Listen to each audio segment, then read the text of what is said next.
Magandang gabi. Nahuli na po ang lalaking pumatay sa mga kasama niya sa bahay gamit ang martilyo. Napag-alaman na ang lalaking ito ay dati na palang may kaso ng pagpatay gamit ang martilyo, kaya siya ay mahaharap sa patong-patong na kaso at pagkakakulong.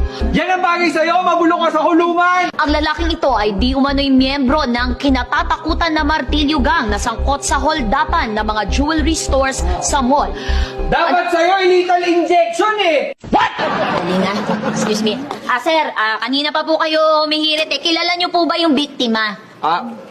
Hindi po. Hindi po. Yung suspect, kilala niyo po? Ito po, opo. Kapitbahay po namin yan. Eh bakit po parang galit na galit po kayo sa kanya? Paano po kasi, sa tuwing nanghihiram kami sa kanya ng martilyo, lagi sinasabi, wala raw, yun pala meron! Madamot ka! Madamot!